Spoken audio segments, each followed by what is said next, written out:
মাননীয় স্পিকার, জুলাই গণ অভ্যুত্থান সকলের অংশগ্রহণে হয়েছিল, এটা আমরা বারবার বলেছি। তবে বিএনপির বিভিন্ন সদস্য তারা তাদের আলোচনায় বারবার বলার চেষ্টা করে যে আমরা ছিলাম না, আমরা তো এইভাবে ছিলাম, এভাবে ছিলাম। এটা তো প্রমাণ করার প্রয়োজন নাই মাননীয় স্পিকার। এটা কেন এত হীনমন্যতা আমাদের এটা বুঝে আসে না। বিএনপি তো অবশ্যই জুলাই গণ অভ্যুত্থানে ছিল, আমাদের সাথেই ছিল। এবং সেই সময়ের একটা উক্তি বিএনপির মহাসচিব মির্জা ফখরুল ইসলাম আলমগীর উনি বলেছিলেন যে এই আন্দোলনের সাথে আমাদের সম্পর্ক নাই, এটা ছাত্রদের আন্দোলন। তার ওই বক্তব্য সঠিক ছিল মাননীয় স্পিকার।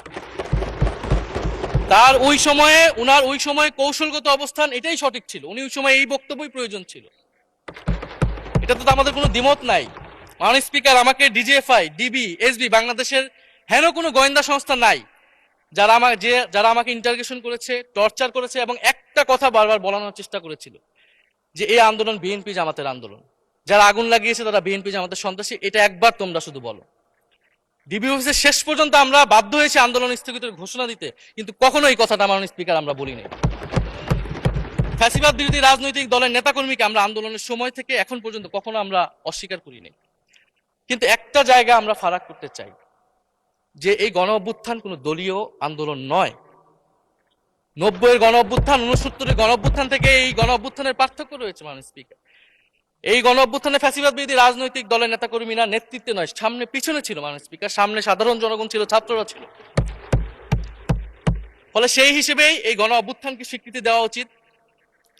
এখন যদি বলা হয় যে অমুকের নেতৃত্বে এই গণ অভ্যুত্থান হয়েছে, আমাদের লোকেরা এই গণ অভ্যুত্থান করেছে, এটা মাননীয় স্পিকার এই গণ অভ্যুত্থানের সাথে যারা সাধারণ মানুষ নেমেছিল, যারা শহীদ হয়েছে, তাদের সাথে মাননীয় স্পিকার বিশ্বাসঘাতকতা করা হবে। ফলে জুলাই গণ অভ্যুত্থানের সকলের অংশগ্রহণ ছিল। হ্যাঁ, আমাদের অনেক মত পার্থক্য। জুলাই গণ অভ্যুত্থানের পরে আমাদের রাস্তা আলাদা হয়ে গেছে আমরা মনে করি রাজনৈতিকভাবে, কিন্তু গণ অভ্যুত্থান আমরা একসাথেই করেছিলাম মাননীয় স্পিকার। এবং আমি দুইটা কোটেশন বলতে চাই মাননীয় স্পিকার।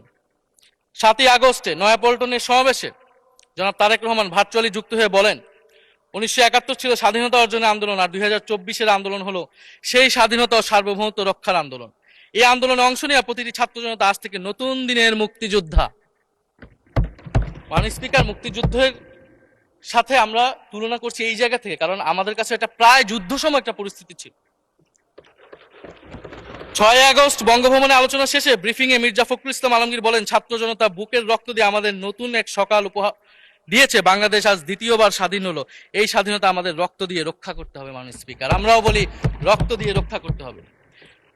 মাননীয় স্পিকার, আমাকে একটু সময় বাড়িয়ে দিবেন। আমি যে সময়টা পেয়েছি এটা বিরোধী দলের কোঠা থেকে, আমি আশা করব সরকারি দলের কোঠা থেকে আমি আরো 10 মিনিট পাবো মাননীয় স্পিকার। মাননীয় চিফ হুইপ এবং সংসদ নেতা নিশ্চয়ই এটাতে সম্মতি দিবেন। মাননীয় স্পিকার, আমরা ভারত এবং পররাষ্ট্রনীতি নিয়ে কিছু কথা বলতে চাই। এই সরকার আসার পর একটা জিনিস বারবার আছে যে ভারতের সাথে সম্পর্ক উন্নয়ন, এবং মাননীয় পররাষ্ট্র মন্ত্রী যিনি আগের সরকারের নিরাপত্তা উপদেষ্টা, যার পদত্যাগ তৎকালীন বিএনপি চেয়েছিলেন, সেই পররাষ্ট্রমন্ত্রী ভারতে সফর করেছেন প্রথম, এবং তিনি যে বিবৃতি দিয়েছেন সেই বিবৃতিটা আমাদের কাছে স্পষ্ট না। আমরা কোন ভিত্তিতে ভারতের সাথে সম্পর্ক উন্নয়নের কথা বলছি? যেই ভিত্তিতে আওয়ামী লীগ উন্নয়নের কথা বলেছিল, সেই ভিত্তিতে ভারত বাংলাদেশকে 1971 সালের পর থেকে করদ রাজ্য পরিণত করার জন্য হেন চেষ্টা নেই যে করে নাই মাননীয় স্পিকার। সীমান্তে হত্যাকাণ্ড এখনো হচ্ছে, আমরা নদীর পানি হিস্সা পাচ্ছি না, এবং নতুন করে যেটা হচ্ছে যে বর্ডারে বাংলাদেশি বলে বিভিন্ন মানুষকে পুশ ইন করা হচ্ছে। 2025 সালে 2 মাসে 4000 মানুষকে বাংলাদেশে পুশ ইন করেছে ভারত, ইন্ডিয়ান এক্সপ্রেস অনুযায়ী। মাননীয় স্পিকার, এক ভয়ঙ্কর সংকট সামনের দিনে আমাদের দিকে কিন্তু আসতে যাচ্ছে। এবারে পশ্চিমবঙ্গের ইলেকশন হলো মাননীয় স্পিকার। নির্বাচনের কয়েকদিন আগে ভোটার তালিকা থেকে অন্তত 30 লক্ষ জীবিত ভোটারকে বাদ দেওয়া হয়েছে। এদের অধিকাংশ হচ্ছে মুসলিম এবং মতুয়া সম্প্রদায় মাননীয় স্পিকার। এবং এনআরসি তারা করেছে, বাংলাভাষী মুসলমানদেরকে তারা বাংলাদেশি বলে বিতাড়িত করছে এবং বাংলাদেশে পুশ ইন করার চেষ্টা করছে। এবং আমাদের যে ভারতের সাথে আগের সংকট রয়েছে, এবং গত 16 বছর যে ফ্যাসিজম ছিল, সেটাকে আঞ্চলিক এবং আন্তর্জাতিকভাবে আওয়ামী লীগকে স্পষ্টভাবে সমর্থন দিয়েছিল ভারত। এবং এখনো জুলাইয়ের গণহত্যাকারী খুনি শেখ হাসিনা, ওসমান হাদির হত্যাকারীরা সবাই ভারত তাদেরকে আশ্রয় দিয়েছে।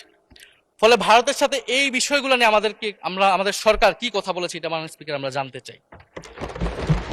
ভারতের সাথে সম্পর্ক আমরা উন্নয়ন করতে চাই, ভারত আমাদের প্রতিবেশী দেশ, কিন্তু মর্যাদার ভিত্তিতে, সাম্যের ভিত্তিতে এই সম্পর্ক হতে হবে মাননীয় স্পিকার। ভারত শুধু আওয়ামী লীগের সাথে সম্পর্ক তৈরি করে এই দেশকে নিয়ন্ত্রণ করার চেষ্টা করছে, সেই দিনকে সে কবর রচনা করতে হবে মাননীয় স্পিকার।